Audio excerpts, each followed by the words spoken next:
Today I welcome Greg Bernhardt.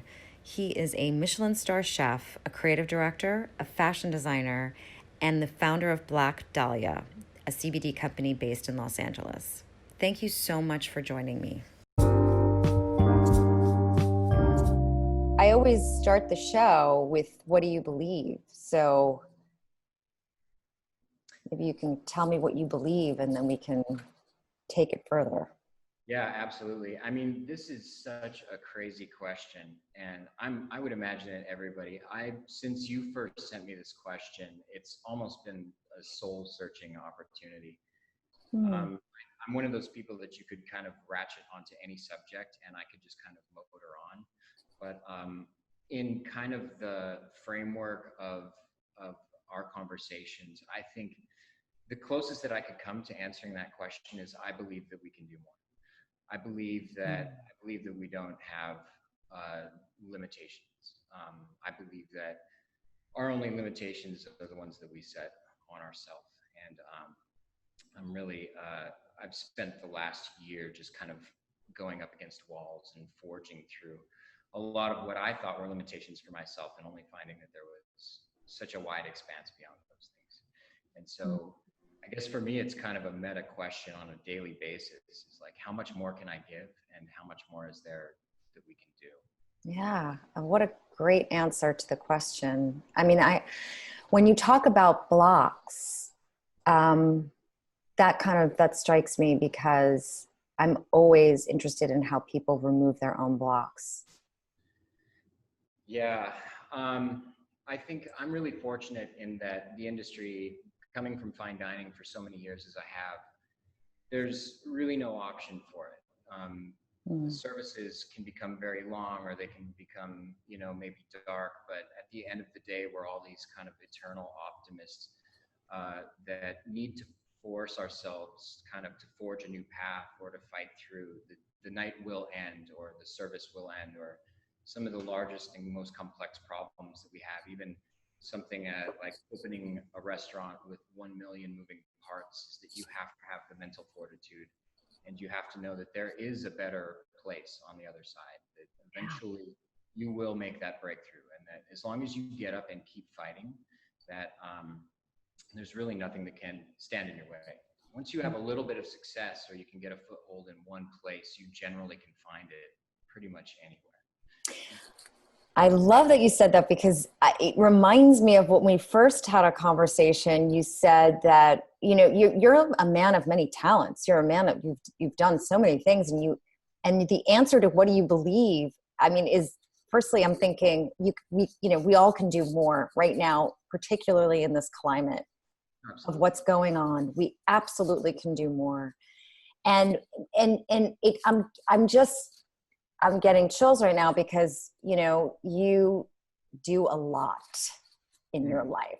And the fact that you are saying we could do more, or I can do more, is kind of amazing. I mean, can you tell everyone all the things that you do? Or maybe I need to do that as the host, but you do a lot. Yeah, I don't really think about it until someone asks me, but yeah, so I spent 20 years in fine dining, kind of chasing Michelin stars, and just constant desire for improvement and being the best, being perfect every plate, night after night. I started out as an artist. I was a painter and a musician. So when I have a chance, I still paint. I think I had my first sold out show when I was 23 years old. Painting. Wow. Then now I've started, since I left fine dining in an executive chef capacity, I started 2 fashion companies, this CBD company, and then I just signed on to do an incubator for a kind of co-op that's on the other side of the city. And I just am kind of always, I really enjoy problems, and I really enjoy working them out. And Yes. So that's kind of what I do a lot. If I'm awake, I could be working. I'm a creative soul. Yes, you are. I'm always trying to figure out something new, something exciting. That's great. So getting back to what you were saying, I mean, this is because it's all connecting, right? It's all connecting. I mean, you know, connecting the dots in a conversation. Going back to what you said about, it's sort of like a formula in a way that we kind of talked about this in the beginning, our first conversation.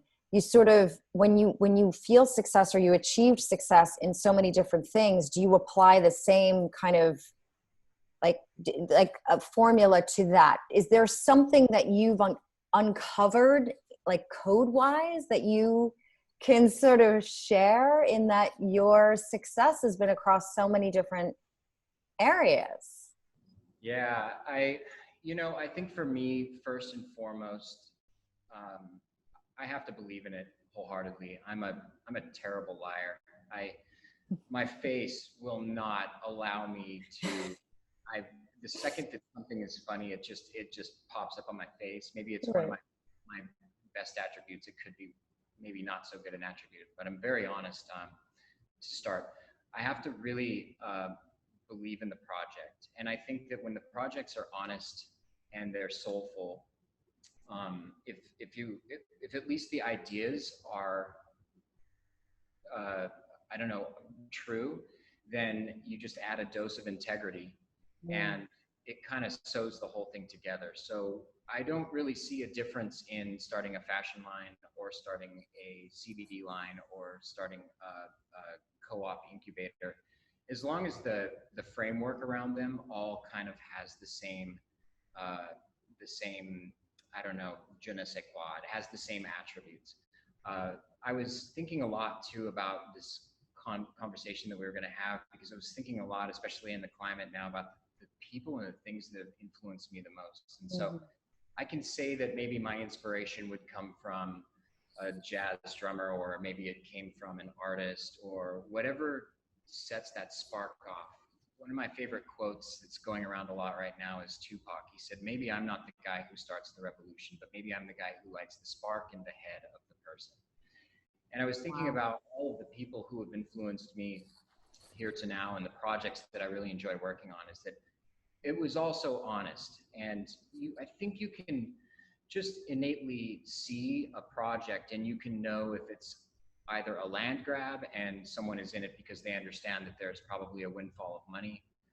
And then you can see projects that start because it's really truly about nurturing the soul, or it's about just pure honesty. I think you see that really most readily in art and music. It's that, or even actors, films, you can tell immediately whether it's coming from an honest place. Yes. I think that helps guide me as a Mm. North Star, Yeah. is that I just have a meter for honesty when I see how people are presenting themselves, what the ethos is inside of a company. And for me to sign on to any project or any of the projects that I've done, I really need for that. That's probably the biggest and most powerful motivator for me, is that it's completely honest. Yes. Yeah. Beautiful. So well said. Thank you. So speaking of the CBD space, Black Dahlia is your brand. Um, and I'm wondering what got you into that space? Yeah, that's a great question. So coming from the world of um, fine dining, it's a really intense place. We take ourselves maybe sometimes a little too seriously, but the one thing that's congruent for everybody in fine dining is the intensity is always there, and you don't have a moment to be off. Yeah. Every service is as important or more important than the previous service. You never know who's reviewing you. The uh, the the market as a whole, especially when you're looking at going for Michelin stars, or you're looking for the review from the SF Chronicle or Los Angeles Times, it's there's an intensity there that is pretty brutal, and the excesses of executive chefs are long storied. And I was always kind of looking for a way to balance myself. And until I found CBD, I was still kind of in the throes of all of the intensity of being a chef. We have really obscenely high standards of ourselves, of everyone around us. And I was at a point in my life where I really just needed a change, where it was time for me to evolve to the next step. And I didn't know anything about CBD. And my wife put it in front of me. And I think after 3 days of taking it, it's a cumulative kind of uh, activity where after 3 days, whether you notice it or not, it really does start to take effect. And I think I went off it after the 4th day, and I had a moment that was just terrifying to me, where all of my rage and my intensity and my, need for perfection just came out. I was triggered by the guy driving next to me that was part of, and then that bled into the conversation that I was having, and I stopped, kind of out of body experience. And I said, oh my gosh, is this how I act? Like always. And my wife said to me, this times 10 all day, every day. And it snapped in me, where I was, I recognized that I really needed this in my life, that I was starting to calm down, that I was having more control over my emotional response, that kind of the answer to a lot of the issues I'd been having. I didn't realize that I hadn't slept in 10 years. Wow. Like really. And one of the things why I think that if it would have happened, if this opportunity had come to me maybe a year or two earlier, and I didn't have such a personal response to CBD, I think I probably would have laughed it off. And I'm really fortunate, super blessed that these people are in my life, because it really did change my life. And I can't say it enough. And I really I preach to all my friends. I know that CBD doesn't work for everybody in the same way. For me, it changed my life completely. And why I think that CBD is so important right now is everyone has started to kind of wake up to the idea that there are alternative forms of medicine. I was very close to going back onto a psychotropic, and that just tells you kind of how intense that industry can be. And once I figured out, so many of my problems could be solved naturally. That didn't require big pharma, that didn't require someone reconditioning my brain with new molecules. It, for me, was an enormous relief. And so I think I've been on CBD now for 2 years. We started Black Dahlia about a year ago, really intensely. And we're just coming into the final phases of finishing our first 3 products, which are ready to go to market. We're through NFP and all of that. That's incredible. So what about your products are, what sets them apart, and how do you stand apart in the CBD space? Because it can be quite crowded and confusing, and what one should look for when they're looking for a CBD product. And what's the dose too? I mean, how did you, in your experience, it sounds like it's something that you take every day, right? This is something, okay.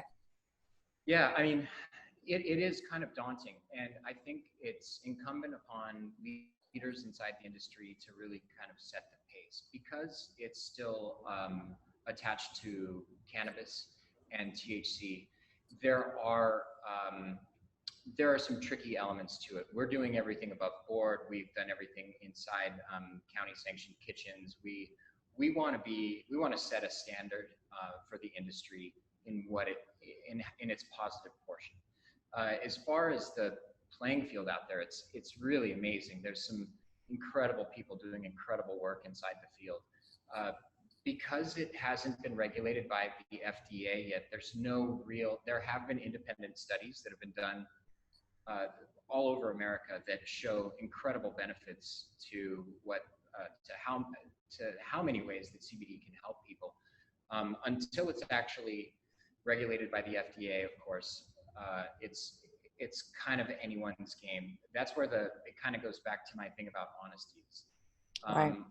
What we want to do is provide the most honest and elegant approach to what we do. And so our North Star, our entire ethos is about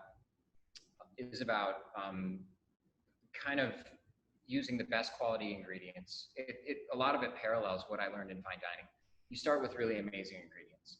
You remain super honest to those ingredients, and then you use the best technique. and Mm. into, Right. and so what we pride ourselves on is all natural. We're vegan. We're non-GMO. Mm-hmm. We want to hit as many of the boxes that help us sleep at night. And I think that's been a really great coup for us, is that when we first started, there were a lot of those roadblocks in place. And we're like, well, it'd be a lot easier if you use this product. And, you know, the day that we kind of resigned ourselves to making the extra step to go vegan, to pull, gelatin out of recipes, that's an easy way, sure. Right. We had a lot of really incredible moments where we're like, are we looking for the blue ribbon to be the first ones on the market to do this? Or do we want to be the best in show? And so we spent a lot of time innovating. Our gelée is actually completely unique to the entire industry. It's got 5 ingredients. It's completely natural, and it's vegan. And when we took it to LMCC for a luxury cannabis conference, people asked how long it took us to make this. And we responded, we said, well, I think it took us about 3 months to get the basic formulation, and everyone could not believe it. And I had to remind them gently, I'm like, well, my partner, she's from a school of patisserie from Paris, and I spent 20 years in fine dining. So really, it took about 40 years for us to do this. Yes. 3 months. But I would say one thing that's overwhelmingly clear for most people when they interface with our product is that we're honest, and we aren't trying. This is clearly not a land grab for us. That we really are here because every one of us, in our own individual way, has had a really uniquely personal experience with CBD. Right. And I think that helps separate us a little bit from the rest of the market. I mean, there's so many amazing products out there right now. It's been a really exciting time, and I'm a firm believer that there's enough sun for everyone. Yes. And so what we do is we show up with honesty, integrity, and quality, and we hope that people have a personal experience with our products. Absolutely. So you consider Black Dahlia a luxury CBD? I would, yeah. I mean, purely from a price point, we probably sit among kind of the legacy brands. We're interested in people who want to have an experience with the product. We pride ourselves in delivering a product that, for instance, our chocolate bonbons, which, by the way, I need to send to you. Oh, please. Oh my God. Yay. Yeah. Bonbons are incredible because, maybe I'm biased, but when you open a box and you eat one of these bonbons, it could be from any of the legacy brand chocolatiers. It could be from Jacques Torres, or it could be, that was the goal. And so we want people to have, maybe more of a place and time associated to using our products. We certainly don't want to be completely utilitarian in our aspect. We want to engage the entire experiential portion of building a really elegant and thoughtful brand. Beautiful. That's right up my alley. I cannot wait to try the bonbons. It's so ironic, and it's kismet, really. My mom suffers from tremendous pain, and physically she's not well. And she had just texted me right before we got on the call. She said, Andrea, I need something like CBD or something to rub on my. I said, oh, this is perfect. What timing? I mean, out of nowhere. Yeah. For her knees and her ankles. Yeah. Do you have products for that use as well? Yeah, we do. That's another thing that's pretty unique, I think, about our brand, is that we're kind of motivating into a lifestyle brand. And so our founder, who is an MIT doctor of neurology, is the guy who basically he's our founder, and he has a patent in process right now for a nano formulation, but he is working on a facial cream, topical cream. We have an oral spray. We have the gelées, which is kind of a fancy French word for gummy. Mm-hmm. We have the bonbons. We have a completely sugar-free lollipop, which doesn't promote decay. Right. Pretty incredible. We have candles. We have incense. Oh, nice. So when we approach the exercise of trying to figure out where CBD is kind of what are the best vehicles for CBD, it kind of, excuse me, it boils down to what, sorry, hang on. No, it's okay. It kind of boils down to what, what, what, what ailments, where's the vacuum in the market? Yeah. My aunt, who suffered with, you know, a lot of different ailments, she's getting older now. She's in her 70s, and I sent her some oil that was laced with THC, and I said, you can put this in your mouth and you can put this on your knees. Cool. And she is rather old school in her thinking, but the second that she started using it, she kind of woke up to how dynamic CBD can be as a product. It's just opened a world of possibilities, and people who I really thought might be staunch opponents to anything that came out of the cannabis market are kind of waking up to the fact that it's just so much more dynamic and exciting than what they'd previously thought. That is so great.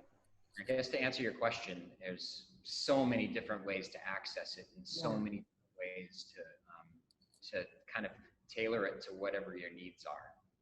You know what I mean? Yeah, for sure. It sounds incredible. I can't wait to get on your website and start ordering stuff. I'm very excited. You know, I'm wondering if, and I think this was a question that I wanted to ask, but I really feel like I know the answer.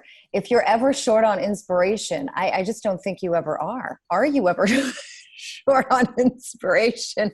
And if you are short on inspiration, what do you do to get inspired? Oh man, am I short on inspiration? You know, I guess maybe on certain projects, like things might go a little cool, but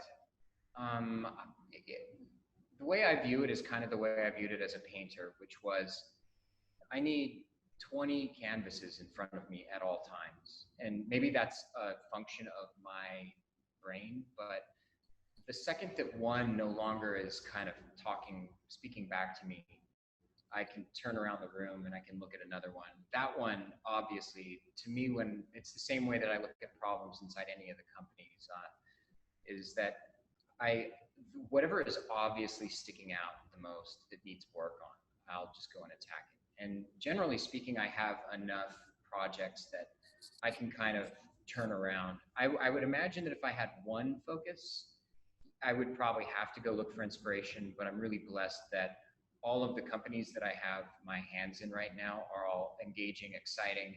Anytime any of them cool off, there's plenty of other stuff that I can do in another department. The way that it kind of boils out is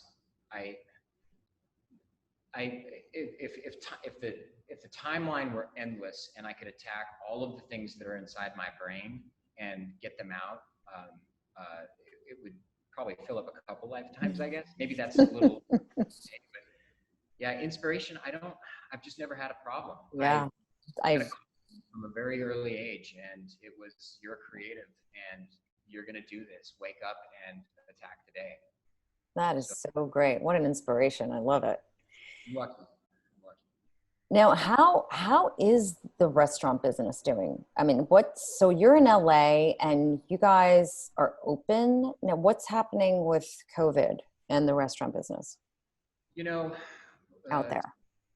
It's been kind of terrifying. I think that I'm oddly this insanely eternal optimist.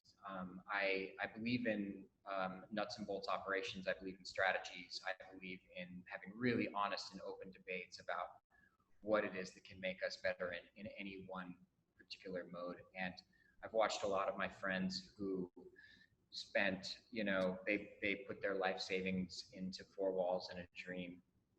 And one of the things that is, I guess, the most crippling to see is that somewhere along the way, we have to get better at how we have those honest conversations with ourselves, with each other. And I'd spent a lot of conversations. People ask me, I also did a lot of consultation as an efficiency expert.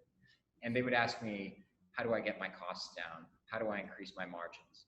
And it was always kind of either you don't have a money problem, you have a spending problem.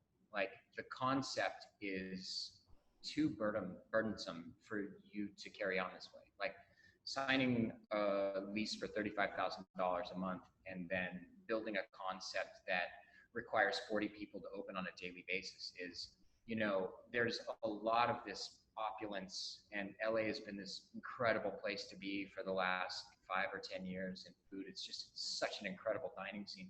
But I think that in some ways it's really great. It's a wake-up call for all of us to be more conscientious of how we develop our systems, how we can better take care of each other, how we don't necessarily need to chase a second concept after on the heels of the success of the first one, which maybe could stand to be run a little better. And I mean this in the best way, with complete love to all of my friends.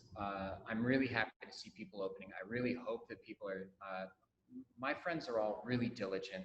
And so I'm not a fan of the binary where it's open or not open. I'm really a fan of, we could do this and we can do it in steps, but let's just be honest and let's talk to each other. Let's engage the leaders in the industry and ask how we can do this and move forward in a way that doesn't completely cripple the entire industry. Yeah. And so I could talk to you about this for 3 hours. Yeah. No, I mean, I'm sure. I mean, I think everyone's wondering what's going to happen. I mean, New York City it's restaurants, it's bars, it's why you live here. It's a big part of why people live here, because they don't live in their homes as much as we've been living in our homes. We're always out. And now what's going to happen when we're finally out and there's nowhere to go?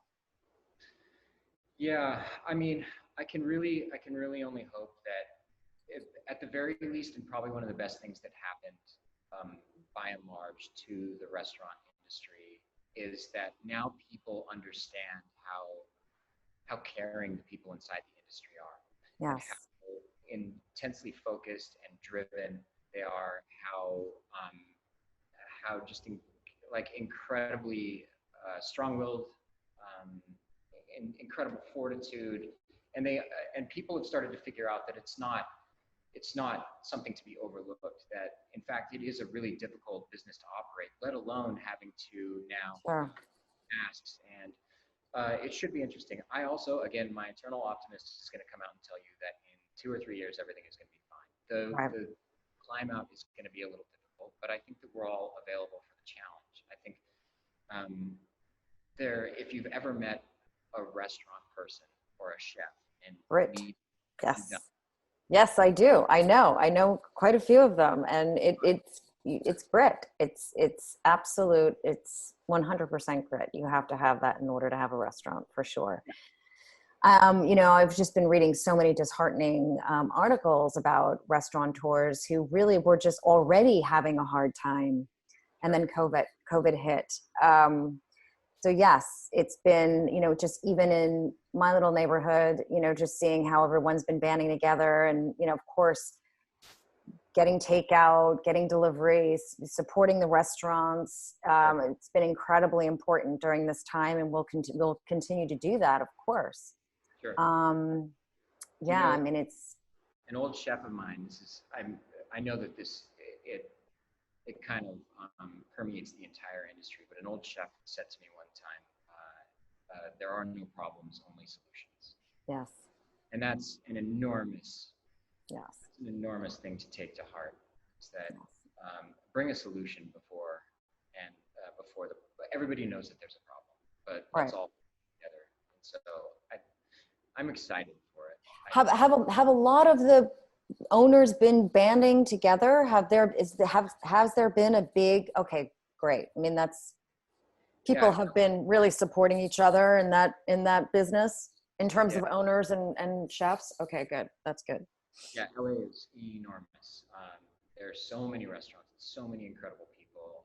A lot of our friends, including myself, one of my old contracts, we started a community nonprofit menu that was built at people who are marginalized, that don't necessarily, even if they weren't coming to this restaurant before, they have an opportunity to eat so I personally had a hand in developing one entire menu that was completely nonprofit, that was it was pickup or delivery only. There's a lot of people who completely switched they pivoted their models to really the heart and soul of what the, hospitality industry is, which is taking care of people. Yeah. Really inspiring to see. We have a bunch of people, even in this kitchen that I work out of for the CBD business, that were fine dining chefs that came out of Michelin Star kitchens, who basically shut their businesses down and created entirely new business models that were based entirely on donations and about feeding people who didn't have access to it. I think it's really inspiring to watch what folks have done. You really see the spirit of people rising in the face of adversity. So, beautiful. Wow. I believe it'll work. I believe that we will come back stronger than ever. Absolutely. Absolutely. I believe that as well. I do. I mean, it feels like that. It just sometimes, I think during the height of COVID, walking the streets of New York was sort of like, wow, okay, this is pretty dark right now. I mean, this is, these are places that we've known for years, and we've all been, they're institutions, and they're not going to be here when everything opens. It's just, I think we mourned that, that kind of, like the Lucky Strikes and, all these great places that we grew up going to, it's just sad. It's one of those, the blessing in there is that we took for granted some really incredible, and maybe it'll cause folks that don't have as intimate of a knowledge, maybe they will start to figure out like how important this community is to everybody. Absolutely. You're so right. No, thank you for that. It's so true. I'm so honored, and this conversation was so refreshing and honest. Yes. Yeah, so thank you so much.